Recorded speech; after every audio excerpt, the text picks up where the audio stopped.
नमस्कार दोस्तों, news time में आपका बहुत बहुत स्वागत है।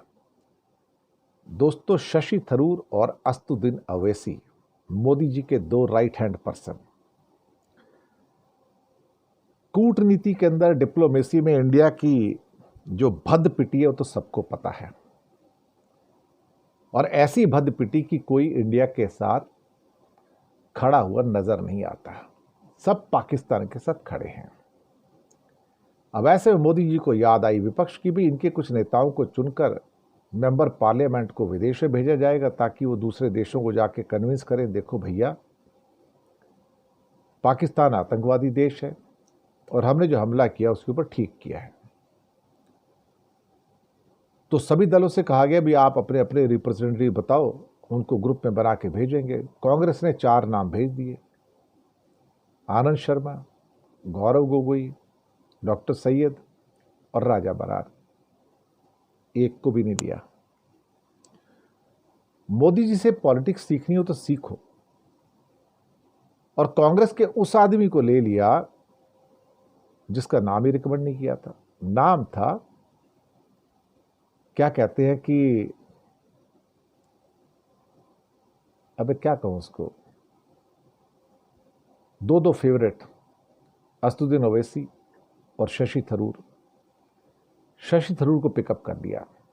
कांग्रेस गुस्सा, 4 नाम रिकमेंड किए वो लिया नहीं, और जिसको रिकमेंड नहीं किया उसको तुमने चुन लिया।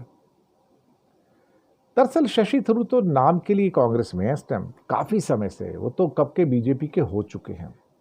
जयराम रमेश ने तो तंज कस दिया। वो कहते हैं कि कांग्रेस में होना इंपॉर्टेंट नहीं है, कांग्रेस का होना इंपॉर्टेंट है। कांग्रेस में होना इंपॉर्टेंट नहीं है, कांग्रेस का होना इंपॉर्टेंट है। कौन समझाए साहब। असदुद्दीन ओवैसी, सबको पता है कि बीजेपी की बी टीम की तरह काम करते हैं। अधिकतर इलेक्शंस में अपने कैंडिडेट वो इसलिए खड़ा करते हैं कि बीजेपी जीत जाए और सेकुलर पार्टी हार जाए, ये सबको पता है।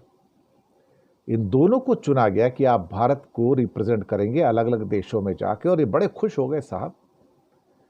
और शशि थरूर तो कहते हैं कि जो जिम्मेदारी वो निभाऊंगे, पार्टी की राय पर कोई टिप्पणी नहीं की। दोगली राजनीति कर रहे हैं इस टाइम, दोगली। उन्हें पता है कि केरल के इलेक्शन से पहले मैं बीजेपी में चला जाऊंगा और मुझे सीएम कैंडिडेट के तौर पर खड़ा किया जाएगा केरल के अंदर। हालांकि वहां बीजेपी का चांस नहीं है सरकार बनाने का, लेकिन हाँ, बीजेपी के पास कोई चेहरा ही नहीं है केरल के अंदर, तो बीजेपी करेगी क्या अल्टीमेटली। तो शशि थरूर को लाना जरूरी है ना वहां पर। तो शशि थरूर के रूप में उसके पास एक चेहरा मिल जाता है, और फिर एक मुसलमान चेहरे के तौर पर असदुद्दीन ओवैसी मिल जाता है जो बीजेपी की बी टीम है। तो वो है।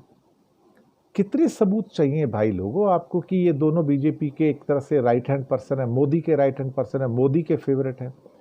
और जितनी भी आपने टीवी डिबेट्स देखी हैं जिसमें आपको 2 बंदे खास तौर से नजर आएंगे, और ये बिल्कुल जैसे कहते हैं ना कि मिली भगत के साथ आते हैं, सुधांशु त्रिवेदी और असदुद्दीन ओवैसी।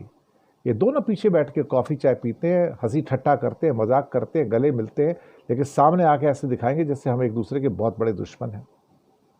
लेकिन सबको पता है कि सुधांशु त्रिवेदी को भी पता है, बीजेपी को पता है, मोदी को पता है कि असदुद्दीन ओवैसी उनके सबसे बड़े साथी हैं।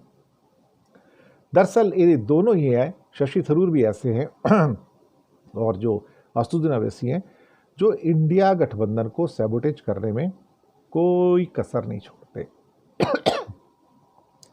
अभी और किसी सबूत की जरूरत है कि ये मोदी के राइट हैंड मैन है दोनों? कौन सा सबूत चाहिए और साहब बताइए ना। यही तो इंडिया गठबंधन की ट्रेजेडी है साहब, कि अपने ही अपने घर में आग लगाते आए हैं और कोई नहीं। और जो कांग्रेस ने बंदे रिकमेंड किए उनमें से एक को भी नहीं चुना मोदी ने। यही तो पॉलिटिक्स है साहब, यही पॉलिटिक्स है। शुक्रिया।